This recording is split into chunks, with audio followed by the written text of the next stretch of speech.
शासनाच्या वतीने 15 डिसेंबर 23ला एक अध्यादेश काढला आहे। या अध्यादेशाने ओबीसी, एससी, एसटी विद्यार्थ्यांची स्कॉलरशिप बंद करण्यात येणार आहे।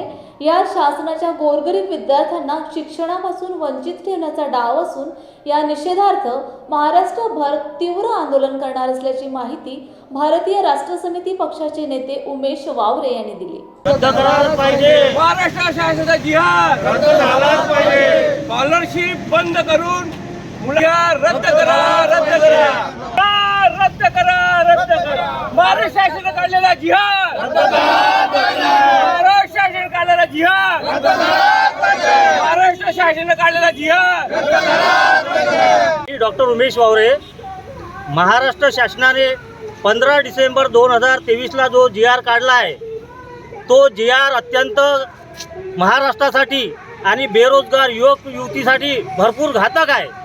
तो GR असा आहे, मी थोडा 1 मिनिट तुमच्यासाठी हा GR आहे, GR ची कॉपी आहे आणि हे तुम्हाला वाचून दाखवतो। याच्यामध्ये भाग 8 आणि त्याची जे पॉईंट आहे, पॉईंट नंबर 12, याच्यामध्ये असं मेन्शन केले आहे, the university to be self financed, every university established under the act shall be financed. The university shall not be entitled any financial assistance of the nature, entitled the claim of any type of financial assistance or scholarship or reimbursement of fees from the state government. याचं meaning असं झालं आहे की जे महाराष्ट्रातले OBC, SC, ST जे विद्यार्थी आहे, जे महाविद्यालयामध्ये आणि युनिव्हर्सिटीमध्ये प्रायव्हेटमध्ये शिकणार आहे, त्यांना ना स्कॉलरशिप मिळणार, ना फ्रीशिप मिळणार, ना कोणती एवढी रिम्बर्समेंट होणार। म्हणजे जसं ओपनचा स्टुडंट 5 लाख रुपये फीस भरेल, तसंच ओबीसी, एससी, एसटी या लोकांना सुद्धा 5-5 लाख रुपये भरावं लागेल।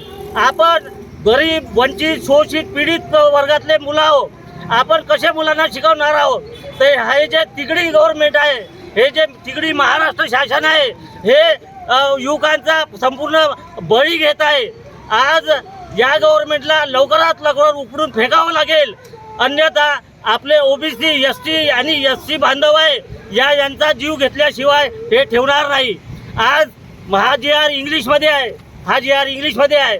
आपल्या पार्लमेंटमध्ये खासदार, आमदार हे अनफड लोक बसले आहेत तिथं, यांना इंग्लिशचा GR समजत नाही आणि त्यामुळे ते पारित करतात आणि हे फक्त टाळ्या वाजवतात।